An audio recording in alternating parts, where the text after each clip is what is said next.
Hey, everybody. Welcome to this day's episode of Frenemies. Joined, as always, by David Swor. Not joined by Jeff Business or Dusty Childress. Come on, guys. We are alone tonight. We should not be alone. Sad. We will get to those two knuckleheads later in the show. But this one's for you two. Guys, we're going to talk tonight about the Kansas City Royals. But before we do that, I got one question for you, David. Are you ready for this one? I'm always ready. Who has the best record in Major League Baseball? It is the Scrubs. It is the Scrubs. DJ, I'm gonna have to say, I got that one right. I was picking the Cubs to be up there in that division. It definitely looks like it's coming true.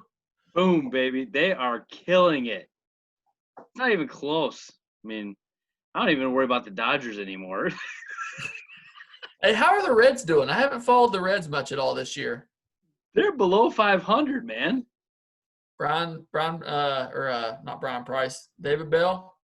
Better luck next time. Bye-bye. Time to turn that keys back over to Dusty Baker. No, gosh, no. They don't need to make the playoffs. They need to win something. That is really disappointing, man. And, I don't know what's let them down. I haven't really followed them that much. I've watched a ton of baseball this year, but somehow I haven't watched any Reds. But that's just really disappointing. You know who you probably haven't seen play very much? The Cardinals, who still haven't played since our last podcast. Hey, but DJ, if they get hot, they might win the division. You're gonna get me fired up already, aren't you? I'm in a good mood because I think we got a good show coming tonight, and you're trying to put some gasoline and light a fire on me right now, aren't you? Hey, are the Brewers still up on the Cubs? They were last time I looked. Nah, I don't even know. I don't know, but I'll tell you that they're not going to win because the Cubs are the best team in baseball. So, is it because they played the worst schedule? Let's just call a spade here. Who have they played? Who have the Scrubs played? And they beat the Indians twice. They beat the Royals 3 out of 4. They've destroyed the Brewers almost every time they played them. They beat up on the Reds. Every team you just named is under 500, DJ. Under 500. And we've played the Oh, no, we haven't played the Cardinals because nobody's played the Cardinals. It doesn't matter. I mean, you can't knock them because of their schedule. Get out of here with that. Major League. I predicted them. I predicted them to win the division. So it was between them and the Reds. All right, Royals fans, I'm sorry. We'll get back to your team here. I just had to let America know that, as predicted, the Cubs are the greatest thing in the world and awesome and going to win everything in 2020 and 2021 and 2022 and maybe 2023 as well. David, give us a 2019 Royals. Yuck. Go for it. Yeah, dude, bad. Second straight 100-loss season. Ned Yost, bye. They're better luck next time. Now, hold on. Don't just kick Ned Yost to the curb. I'm crapping on him. The dude just won the World Series for the Royals 5 years ago, and you're No. Hey, couldn't do it, buddy. Better luck next time. Come on, man. I don't want to bang on Ned Yost too bad. If you look at this team and just read the names on the list, you think, man, the Royals, they underperformed last year pretty bad. But then you drill down and you realize, nope, they definitely still did suck. So last year, 17th in team batting. Hey, not bad, right? 3 from the bottom in home runs. They definitely had a problem scoring runs. And to make matters worse, 26 out of 30 teams in ERA. So their pitching was terrible on top of it. So pretty rough year. They got some nice players. A lot of them are pretty young. Whit Merrifield's an awesome player. I would have traded him in the offseason because they're not going to win for a while. I love Whit Merrifield. If I'm them, I'm trying to cash him in while I can. I know that's tough. He's the face of your franchise, but, yep, Hunter Dozier's a very nice player, 279, 26 bombs last year. Alberto Mondesi, I'm not a huge fan. I don't like guys that can't hit for average, but 263 with 43 steals last year. I believe he led the majors in steals. So what's weird about this team, if you go down line by line, player by player, on the offensive side, most of them had positive wins above replacement, DJ, but they only won 59 games. So this is one of those places where you can look at wins above replacement and flush it down the toilet because it meant nothing. So rough year, second straight rough year. And to make matters worse, Dayton Moore did nothing in the offseason, literally nothing. And so we talked about this a little bit off air. You're pretty high on the Royals, DJ. So maybe you better fill me in on why. Okay, so before we get into all this, I want you to circle back to the whole Whit Merrifield trade thing that you brought up. So the Cubs and one other team, and the other team slips my mind right now, who was after him pretty hard this offseason. David, if the Cubs GM came to you with what they've got and said, hey, we want Whit, what are you asking back for Whit Merrifield? Like, what are you going to get back for him that's going to make that trade worth it for you? Because, like you said, this is the face of the franchise, and he's a stud, man. I love Whit Merrifield. So what do you want back from the Cubs? I got to have a top 100 prospect and a couple other pieces, but I got to have at least one top 100 prospect. Usually those guys, not always, but usually those guys are major leaguers. And if I'm the Royals, I don't have a good farm system right now, although I have some nice pieces in my farm system. Overall, not rated very highly. We're not going to be competitive next year. We're not. I mean, unless some of these pitchers really turn it on, and they might. We'll talk about that later. But right now, I don't see us being competitive. So I know he's the face of your franchise. I know Royals fans aren't going to like it. And let's be honest, DJ. Now, the Royals have a couple World Series titles, but I did a little bit of research today. The Royals don't have a real great history, man. The answer to every trivia question is George Brett. And other than that, I mean, think about it. They've got one Hall of Fame player. Now, they have a Hall of Fame broadcaster, but one Hall of Fame player in their entire history. They don't have a great history. They won the World Series in 15 and I believe 1985. But in between there, man, a lot of bad seasons. And I just think that if I were them, I would want to tear down and completely tear down and start all over. I mean, how much worse can you get than 59 wins? Whit Merrifield, as awesome as he is, he's not taking them to the playoffs, man. I'm sorry. Now, I do think, and we might disagree on this, they made a good move by letting Yost go and getting Mike Matheny. No. Yes, I'm telling you. And it's proven out this year. They're 8-11 already, so they're better than they were last year. But, DJ, why would you not trade Merrifield? They're not going to win with him. He's 32 years old. The 32-year-old thing kind of backed me up a little bit. However, when I pieced this team together, when you look at them a little bit deeper, you see all the young guys that they got on the roster now and a couple more that they got coming. Wait.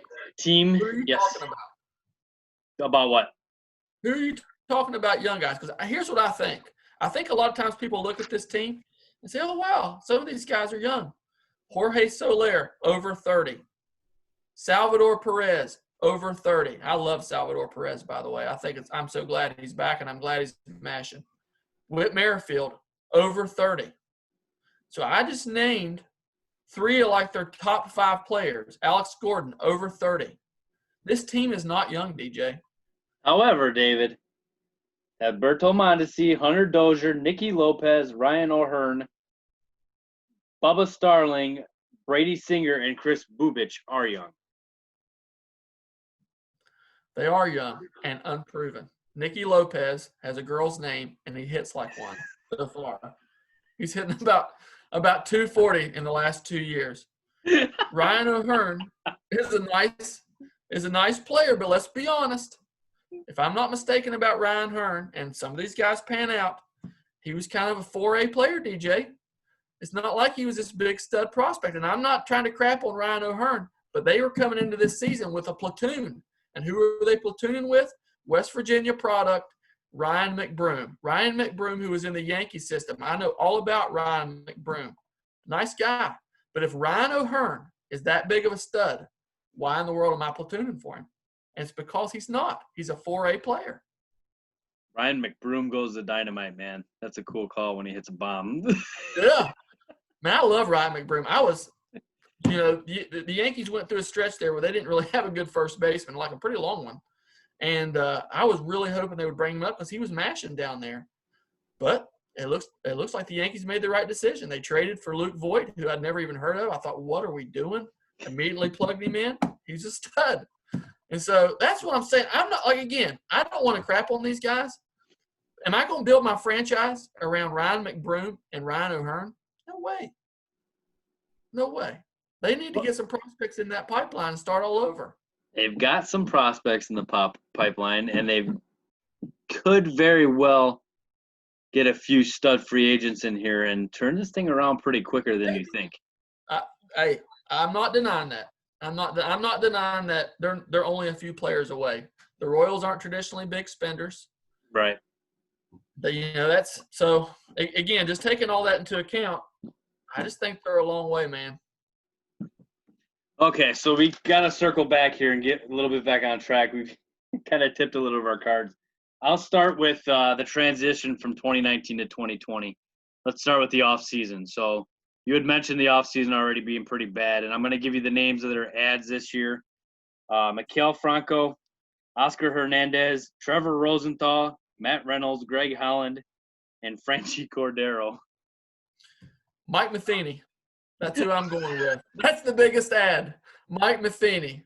So, again, sometimes you just need a change.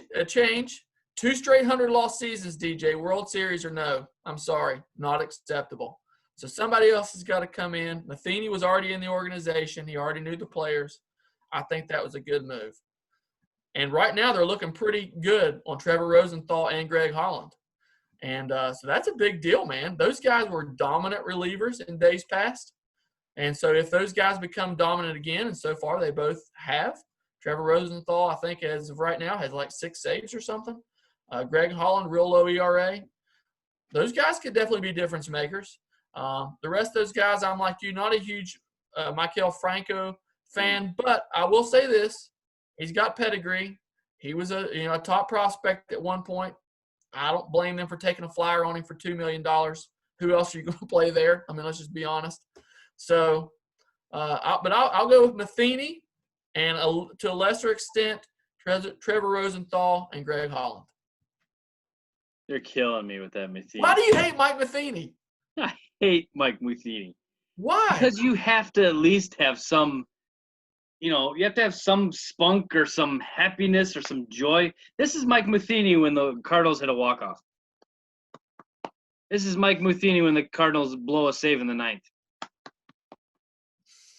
No emotion. He sits there like a lump on a rock.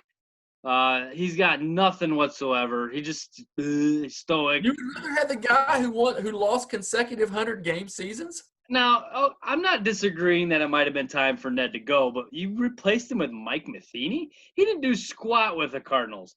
And took him to the World Series. Nah, he didn't win it. No, but he took him there. Number 1 losers. Maybe I'm a little fired up because he's a Cardinals manager, obviously, but that might be it, maybe. Game-winning homer. Good job. Well, right now, he doesn't even show any emotion. They're 8-11. They're better than they were last year. Well, Joe Madden tried to fight him last year, and he just sat there again. Come on, Joe. Come fight me. He didn't want to be like Pedro and throw an old man down. We know who would have won that fight. Unless Joe Madden knew some magic or something. Which, by the way, if he had some magic, he's lost it. The Joe Madden magic is gone. Oh, man. Yeah, it's Trevor Rosenthal. You found lightning in a bottle there.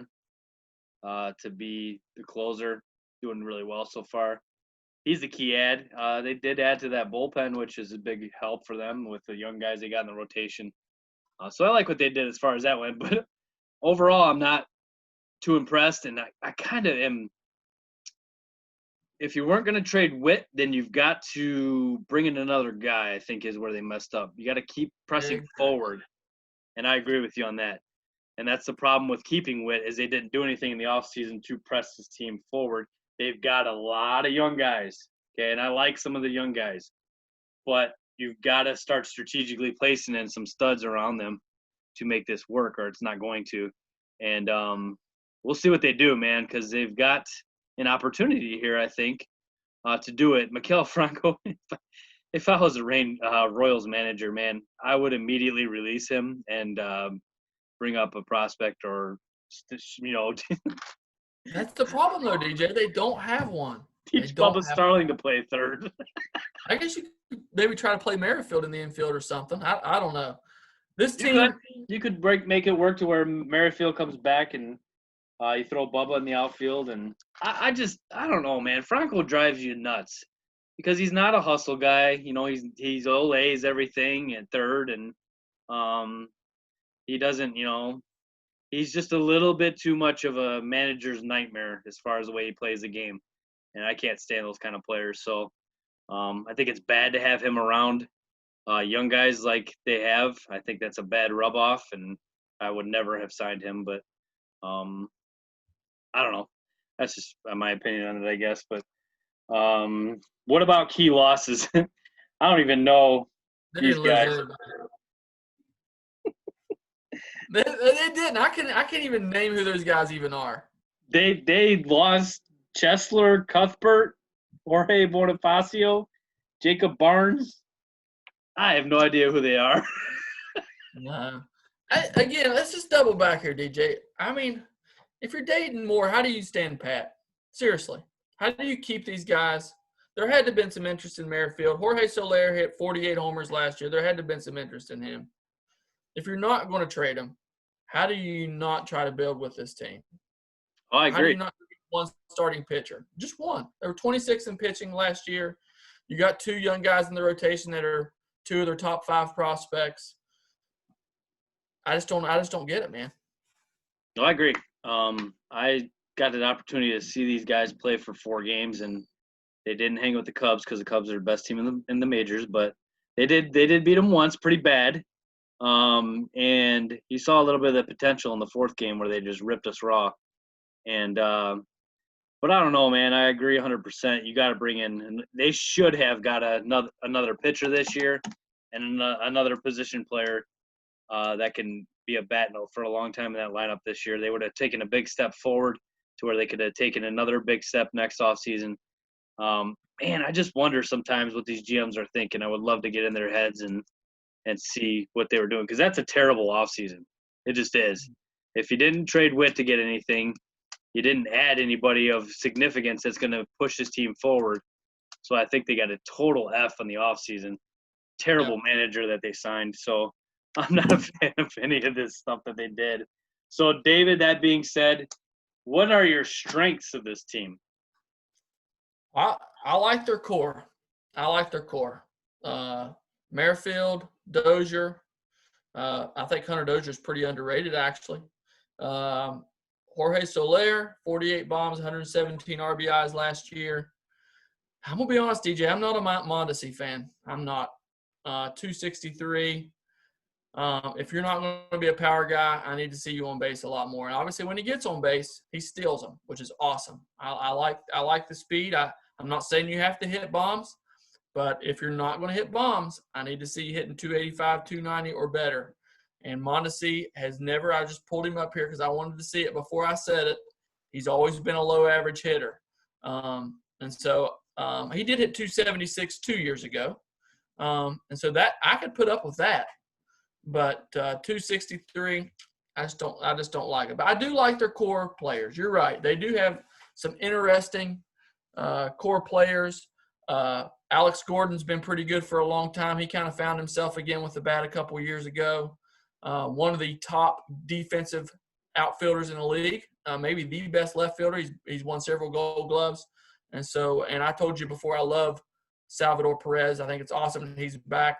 That alone will probably win them 5 or 6 more games than they won last year. They got no production from the catcher last year. Salvador Perez is one of the best. So I like their core. That's what I'll go with as their strength. So one of the problems about Salvador Perez, and I agree, I like Salvador Perez a lot, but this is what is the difference between the World Series team from a few years back and the team that is now. Perez is your 3 or 4 hitter this year. Salvador Perez should not be your 3 or 4 hitter. Let's just be real. He should be your 6 hitter, probably 7. If you got more studs than that. And that's nothing against him, but you understand what I'm saying. Like, he should not be your middle of your lineup hitter. He's not that great of a hitter. I understand why he's there with this team, but that's the difference in that 2015 team and the team that they are now, is where you stick guys like that because of your needs, and they're not. They've taken a step back, and we know that from those times. They've lost 100 games consecutively the last couple of years, so they are there. But they can get back, I believe. I really do, and they got some work from that general manager to get. So I'm gonna go a little bit, man, on their strengths. I just absolutely love Whit Merrifield, and I think we've already figured that out. But man, watching this guy play, he led the league in 2018 with 192 hits. He led the league in 2019 with 206 hits. Stolen bases in 2017, he led with 34, and in 2018 with 45. So he's leading the league in hits and stolen bases, man. What a great guy. Wow. And he's versatile defensively, which I also love. When Nicky Lopez came up, Nicky Lopez is only a second baseman. That guy ain't going to move anywhere else. So Whit Merrifield, being the team player, says, I'll go out to center. If we need Nicky Lopez, we need Nicky Lopez. You don't see that happen, especially from a superstar like him. He's willing to do it. He goes to the manager and tells him he's willing to do it. I think a lot of these managers, like we were talking about in an earlier podcast, some of these guys get bounced around and they don't really get told that necessarily or are on board with it all the time. But for him to be on board with it is pretty cool. He's got a 296 career batting average, which is phenomenal, a 345 on base. I just absolutely love him. Right now, David, I'm going to play the stupidest song that you've ever heard in your entire life. You brought up Song of the South to me the other day, so I don't feel as bad doing this since you put that song on this podcast. So I don't know who came up with this, but instead of Cool Whip, the stuff that you put on top of your pie or whatever, someone came up with a Cool Wit song. And this is like a minute long, and it's the corniest thing I've ever heard. But if you haven't heard it, you've got to listen because this is absolutely terrible and about Whit Merrifield. So here we go. 1, 2, 1, 2, 3, go! So fresh. The feel. He can make my girls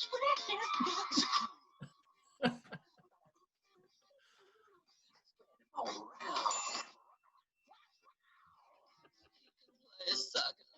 He can play third. He can play left. He can steal your girl. So fresh and full. He can play the field. What is this? Spread them all around.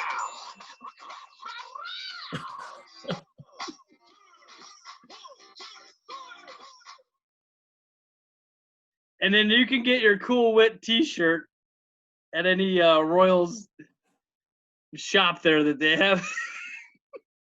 DJ, is that you singing that song? Let's be honest. You seem to have a man crush on Whit. Did you make that in your basement? I've never heard of that. That is the dumbest song I've ever heard in my entire life. But it is so corny and kind of catchy. It's kind of catchy, He'll play second base. He'll steal your girl. Oh, man. But no, Whit Merrifield, man, that guy, I just think he's the strength of the team. I really do. Jorge, obviously, hitting 48 bombs and breaking the single-season home run record is pretty impressive when you do that for a franchise. And But the problem is who did we talk about? Somebody led the league in strikeouts. It was from the Rangers actually last year. Oh, Rougned Odor. Well, I looked at Soler, and I guess they tied at 178 with strikeouts. So Soler, Awful. whew, man. And here's another thing I want to get into real quick. Jorge Soler is obviously a Cubs prospect on the 2016 World Series team, so he's, anybody that's on that team is a pretty special guy to me. But they traded him for Wade Davis because we needed somewhat of a closer, and I get it. Man, I would tell you right now, I would rather have him in right field than Jason Hayward any day. So, Well, I guess is Soler really bad on D or something? Because they're DHing him. Pretty yeah, rough. he's not the greatest defensive player, and Jason Hayward is. So, Oh yeah. that's where you get the difference in those two players, I guess. And Jay Hayes playing okay this year, but I don't know. That was a tough one, and we knew that going into that year we were going to need another closer after Chapman left. So it didn't surprise me, but man, they gave up a lot to get Wade Davis, man. Ooh, and the Royals stole that trade. So good on them, man. So who's the top Cub prospect, DJ? It's our catcher Miguel Maya. So if you're Cubs GM, would you give your top prospect and maybe throw in a decent pitcher, Alec Mills, for Whit Merrifield? Yes, So I would do that. If you're a Royals, I mean, why wouldn't you do that? That makes more sense. Like we were talking about earlier, Alec Mills has been the guy that's been, and he's showing he's pretty doggone good. He's pitched really well so far, and you get him and a stud catcher to go after Perez is gone. I like that. That's a good way to go about it. I don't know what happened there. There were a lot of names thrown around in those trade talks with Witt in the offseason, and none of it, came to fruition. It was even a little bit with Chris Bryant too, because we were trying to trade him so much, and they were going to take him over for Witt, and we were going to try to somehow make that work out. But there was all kinds of rumors going on, and nothing came about it. I'm bummed. I would have definitely loved to have him play out there somewhere, second or center or something. But he's a stud. So what about 2020 weaknesses, David? DJ, I still don't like their pitching staff, and I know we might disagree a little bit on that. And the only reason I don't like it is, again, the Royals don't have a highly touted system. And so although they got two of their better prospects, that doesn't mean anything. And I can say that as a Yankee fan because we don't normally have a good farm system, and I always couldn't wait for them to call up these guys and wonder why they never worked out. Well, it's because they weren't really that good. They were just high-rated prospects in a bad farm system. I do think Singer is for real.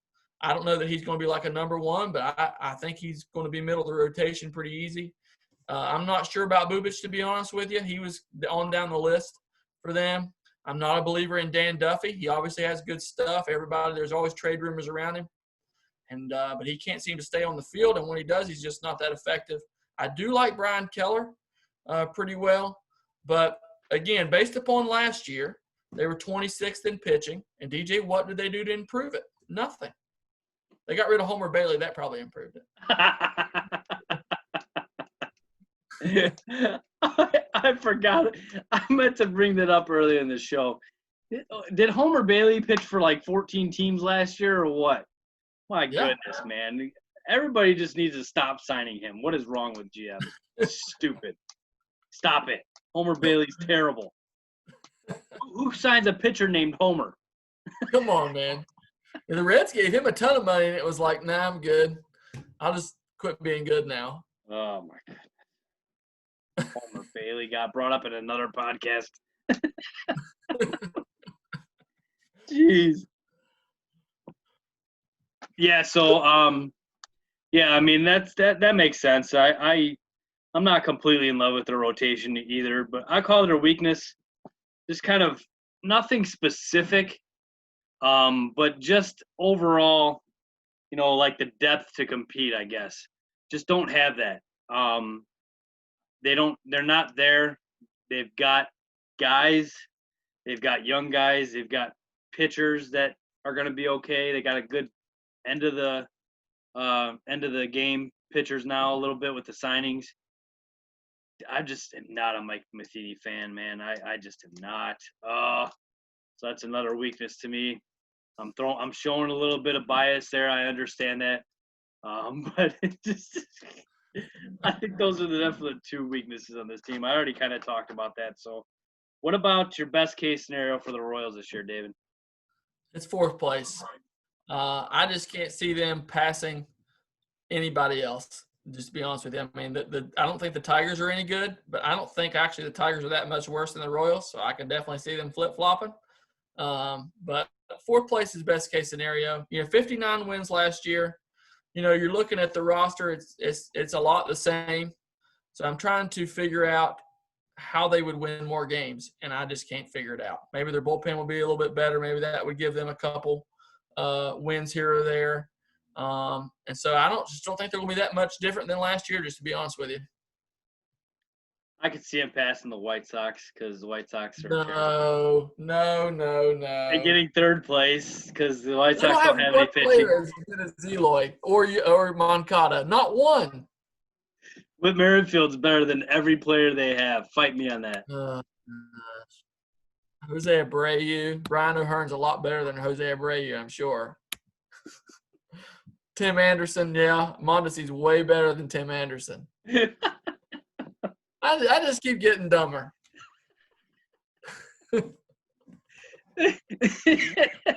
I would not be surprised if they jump the White Sox. White Sox fall to fourth. Tigers all alone on the bottom. What, man? This is for another podcast. But why are the Tigers waiting on Casey Mize? Stop it.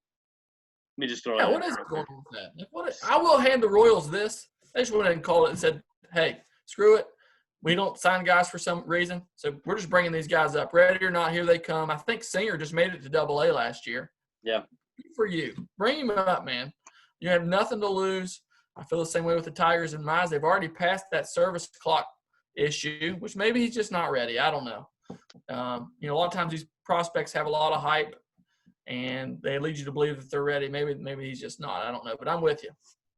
Singer's turned out pretty well, man. I like his stuff. I got to watch him pitch.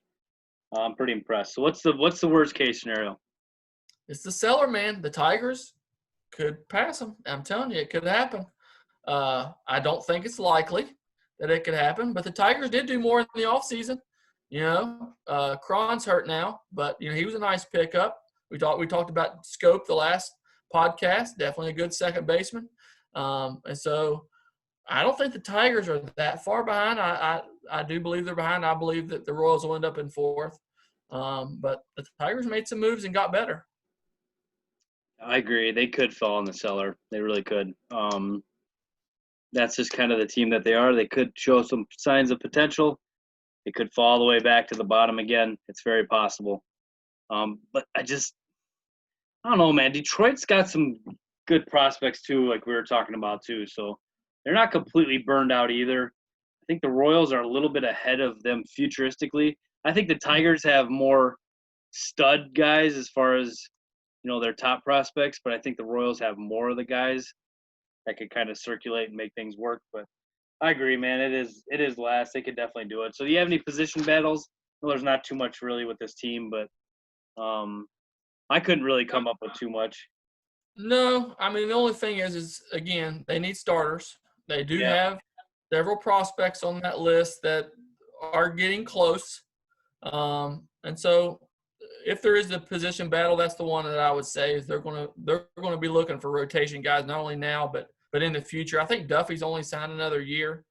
And so, they may call some of these guys up. We don't know what's going on at camp. It's not like before where you could look at minor league stats and say, well, this guy's doing well. So, I wouldn't be surprised if they just kept running guys up because, like I said, I think that's what's really holding them back. Yeah, I mean, I agree. The only thing I can really think of is Jacob Junis as their fifth starter. I mean, I don't know too much about him. I think he's got a 27-29 career, 4.68 ERA. So he could be the guy that gets bumped out and they could find another fifth starter. From what I see from the pipeline, not too much as far as pitching goes to come up this year anyway. I could be wrong on that, but I'm not seeing too much. So he could be the guy that I think could get bumped to have another guy come in and steal his position for a position battle. only one I could really see. I think offensively, everything's pretty set. They're 9 guys. Bubba Starling's the one guy on the bench that you look at. They've been looking at this guy for a long time to be. I think they got a high ceiling on him.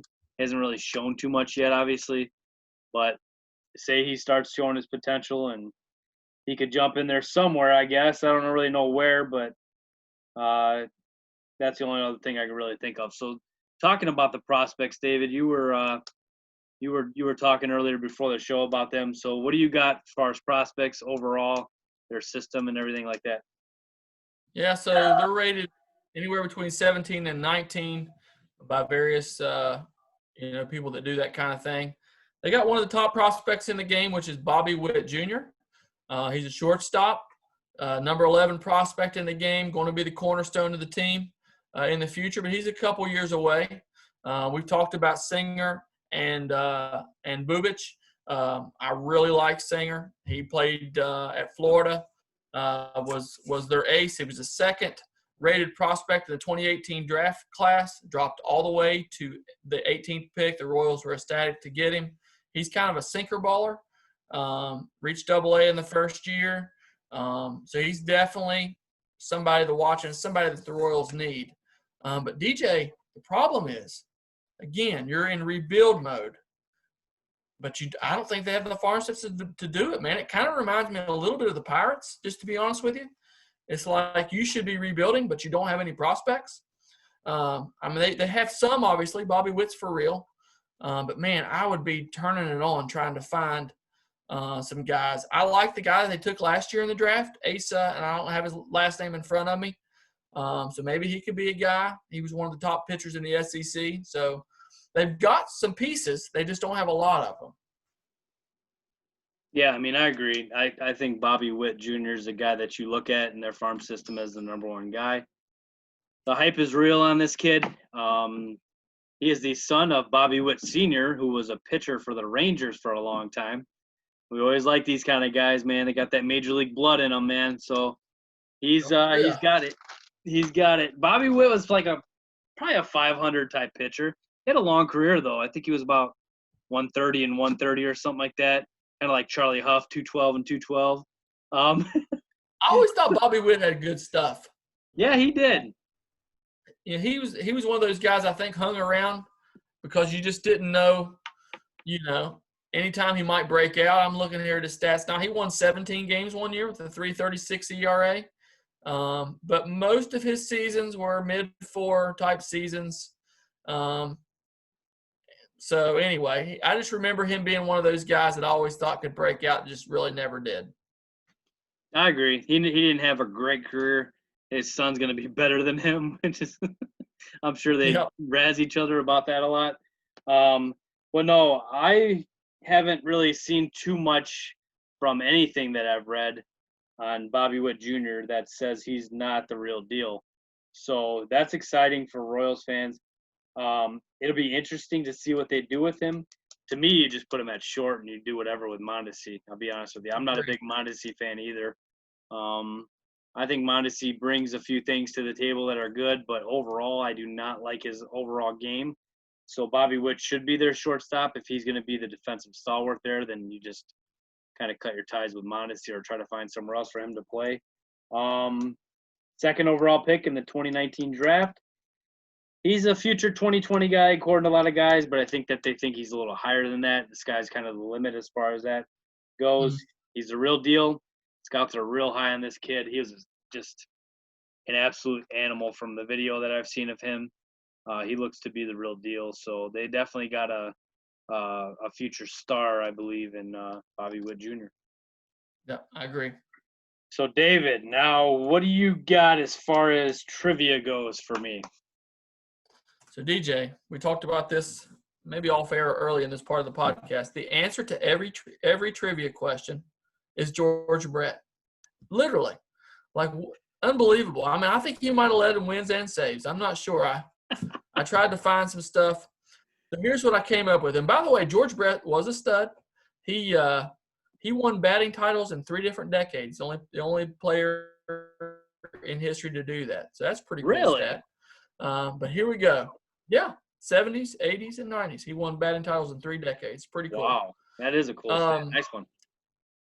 The Royals have 3 Cy Young winners in their history. They won 4 total Cy Youngs by 3 pitchers, all in our era. Who are they?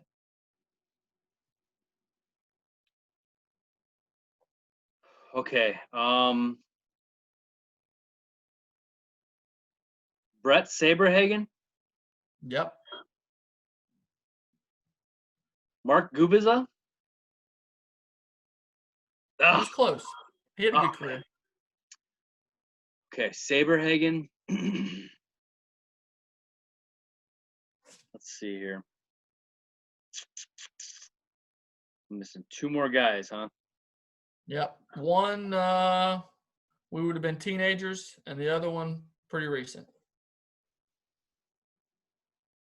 Pretty recent as in the last 10 years.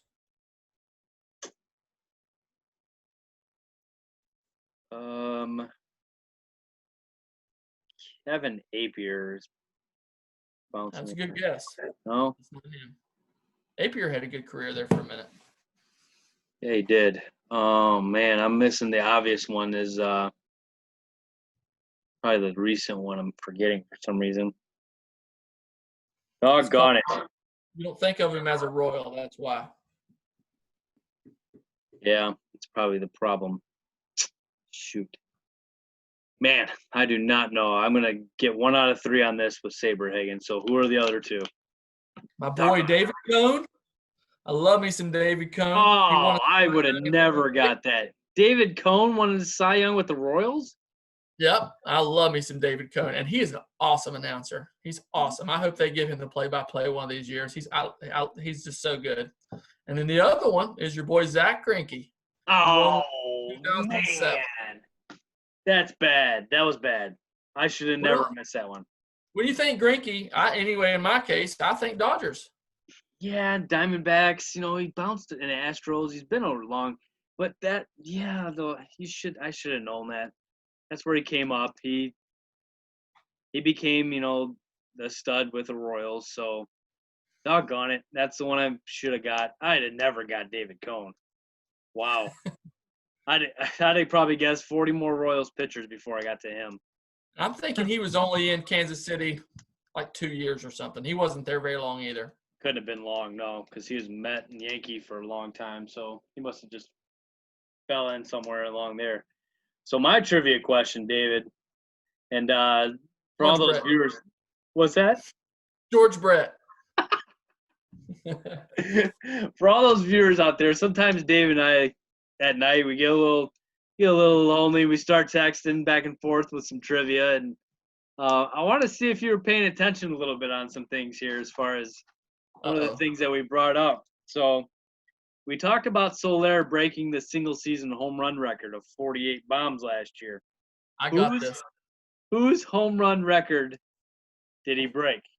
Steve Bye-Bye Balboni. Doggone it. I was hoping you forgot that. Man. I don't remember when that came up, but I remember that coming up in a conversation. I don't remember how that came up, but yep, I do remember that. He had 36 bombs one year. I didn't remember him being that good, but he was. He was a fat dude with a mustache that could pip dingers, man. Yeah, that's what I'm talking about. I remember when the Yankees got him one year. My dad was so pumped up. It was on one of those really bad Yankee teams in the early 90s. And looking at Steve Balboni's career, 229 career hitter. In his entire career, he was worth 0.9 wins above replacement over 12 years. So here's a guy who stayed in the league, and we really don't know why. He hit a few home runs here and there, and that was about it. He was the all-time leader in home runs. There's a stat that George Brett didn't have there. That's kind of surprising. George Brett wasn't a home run hitter. I thought the same thing.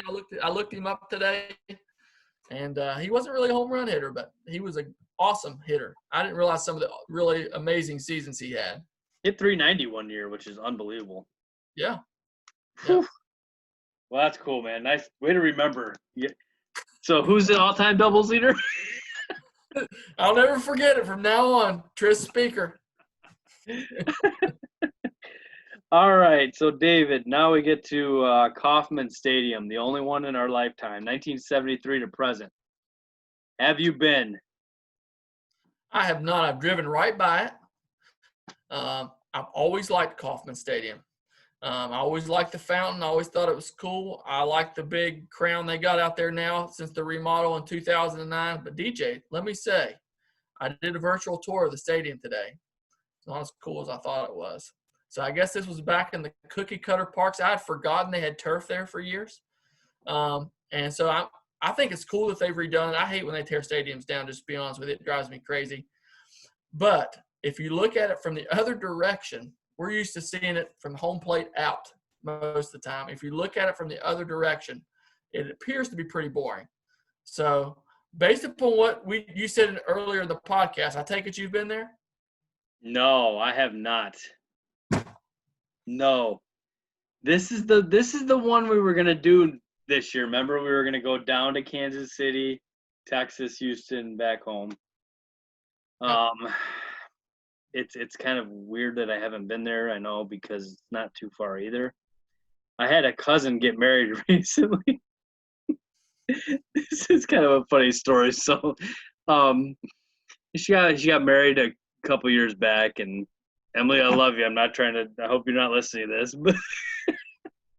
but she got married, man. And I looked up where the wedding was, and it was like 30 minutes from downtown Kansas City. And I was like, oh my gosh. So of course me.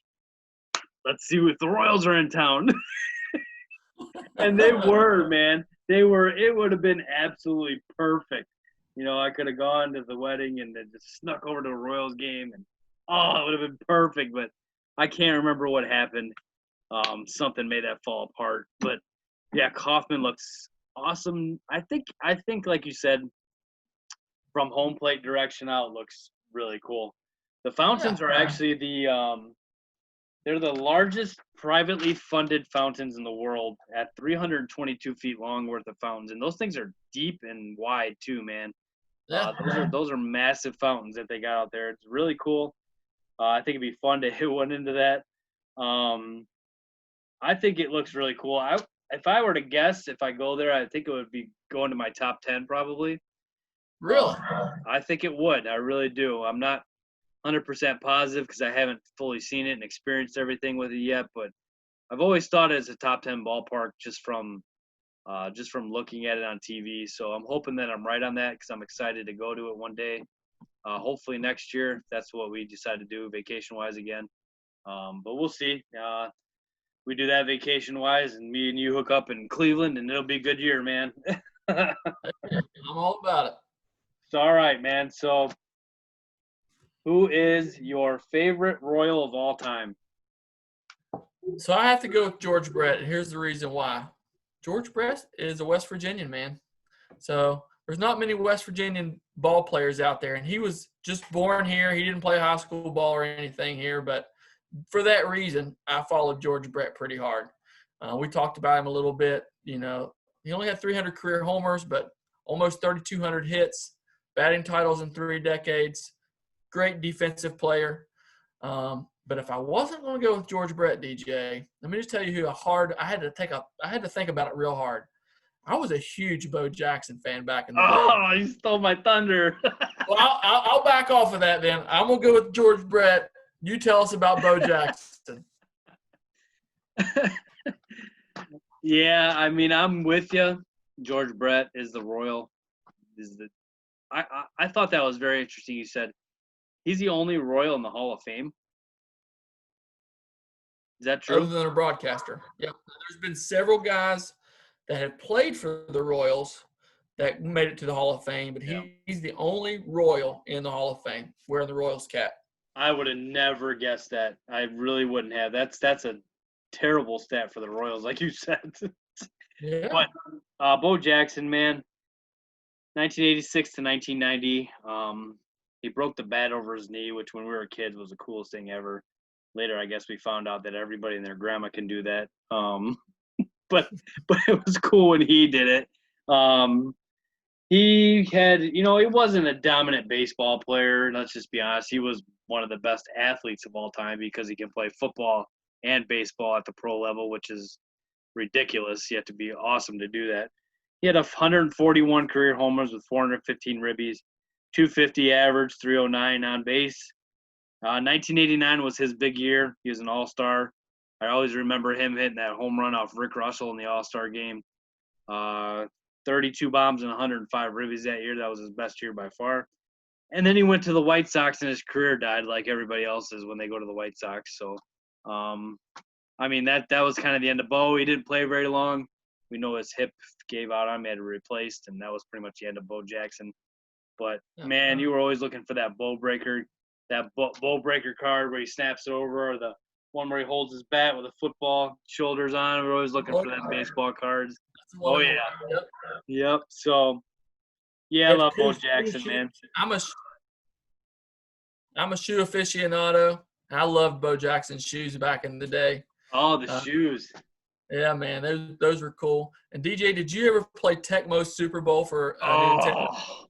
You always had to be the Raiders because they had Bo Jackson and Marcus Allen.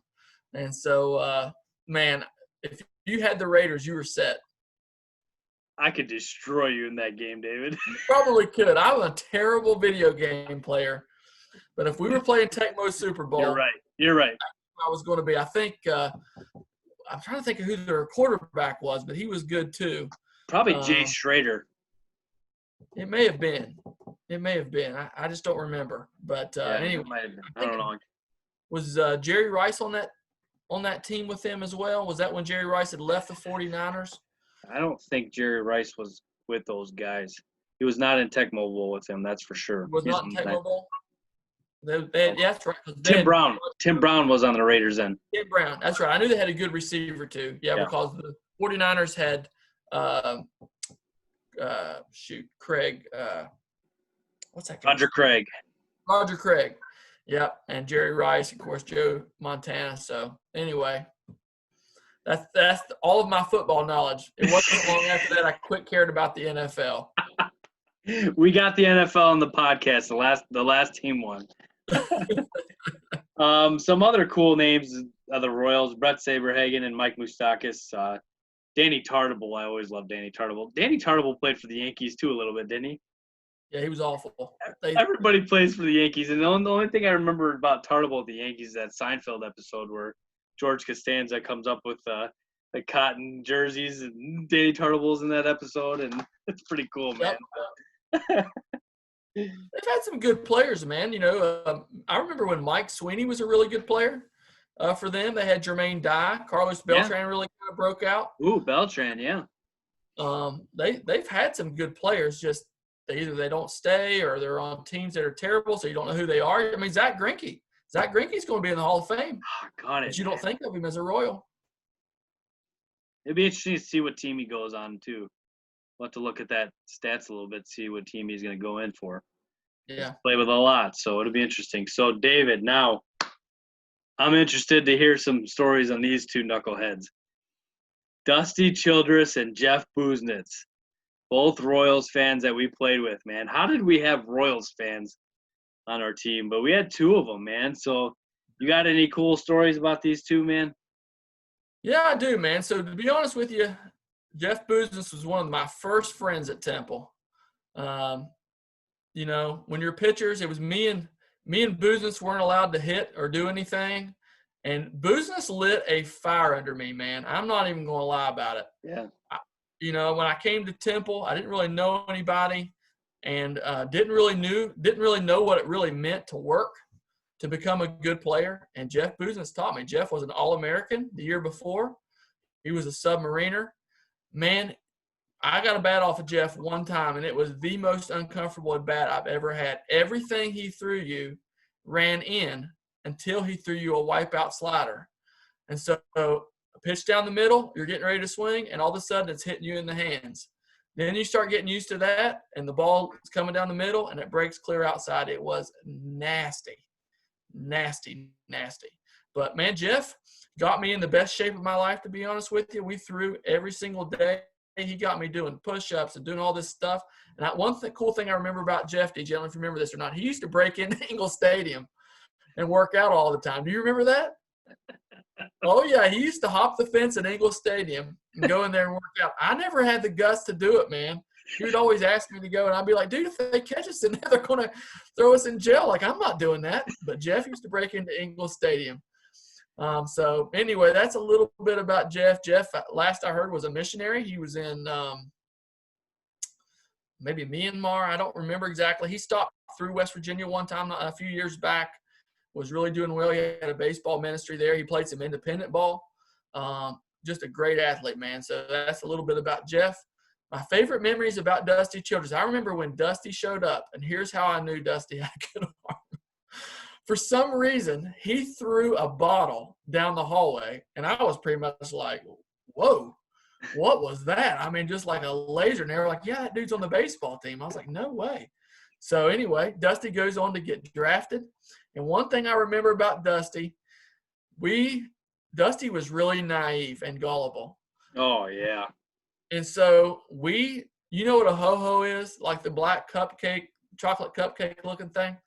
We shoved a bunch of those with X-Lax, and him and Micah Miller, we had them have a cupcake eating contest.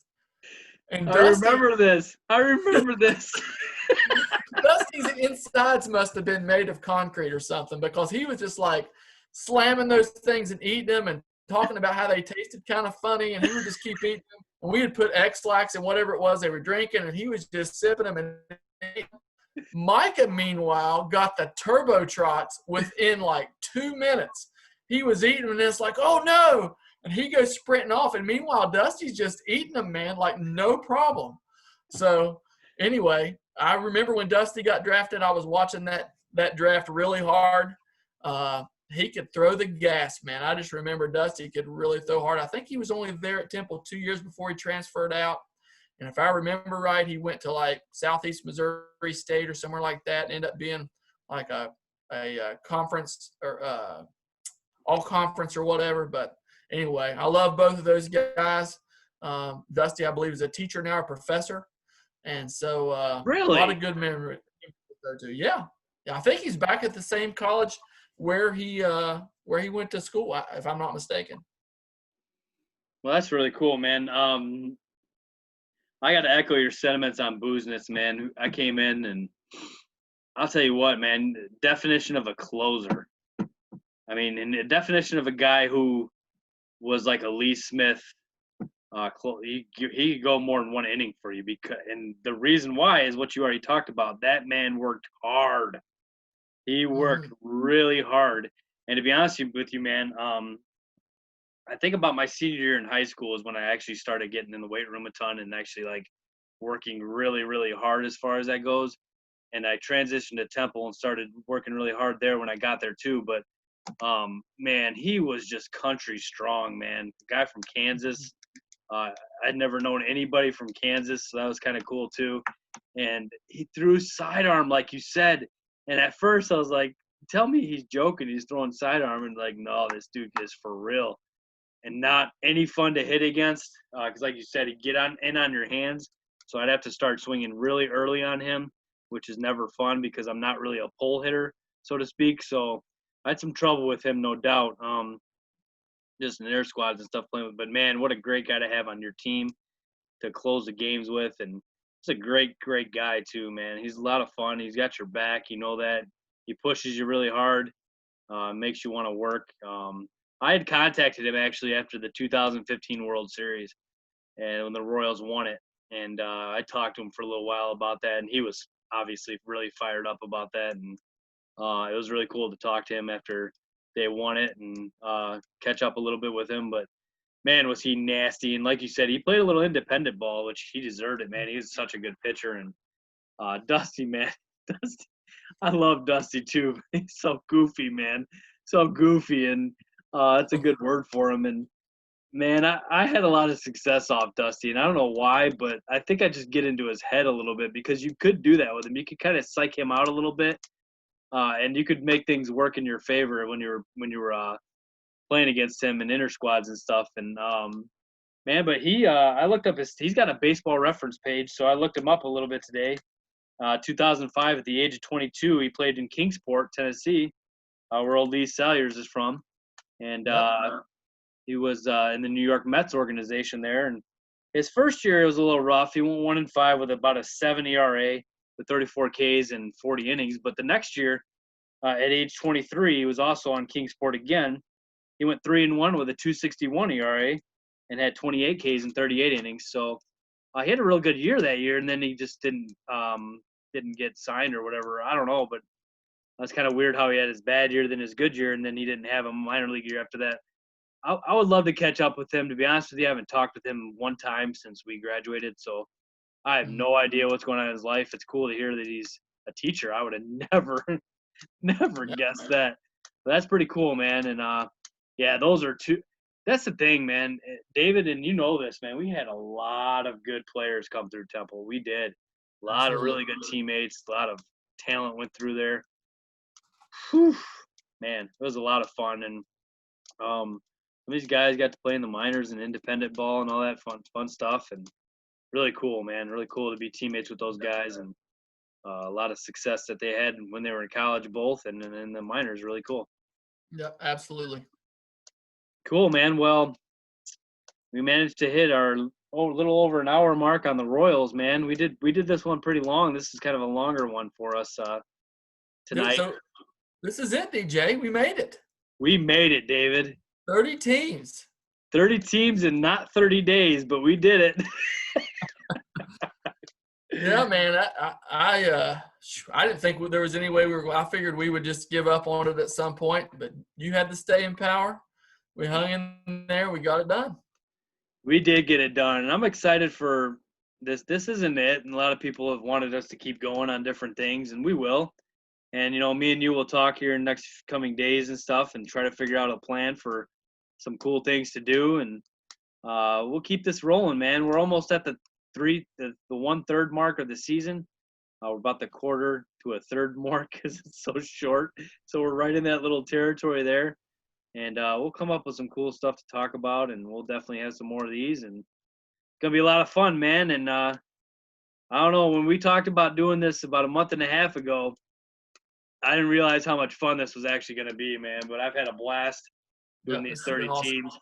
And one of the good things that I really love about it, David, is it kind of forces you to learn more about these players that every team has. And, when we were kids, from about the time we were probably 6 till we were teenagers, man, we could tell you every lineup in those 86 to 96 teams, just that whole territory of that time we were young. And then as you get older and things start getting more busy in your life, you still know guys, but you don't know them as in depth as you possibly can. And man, after doing this, when I'm watching games now, I'm like, oh, there's this guy, and I know all their lineup, man. It's pretty cool to be back to that point again. So it's been a lot of fun, man. I hope you've had fun too. And absolutely, I'm looking forward to whatever it is we decide to keep going and doing in the future here. So thanks for sticking with it, man. And we'll see what we can do coming up soon. Yep. Sounds good, buddy. I'm excited. All right, Royals fans. Well, this one's for you, Booznitz and Dusty. I hope you guys enjoy it. I have no way of getting this to Dusty, and maybe Booznitz will come along this on his Facebook page or something, wherever he's at in the jungles of Africa or wherever he's at right now. So Indonesia, that's where he was. Indonesia, there it is. You got it, man. So everybody have a good night, and we'll be back with something different a little soon here. Take care, everybody. See you guys.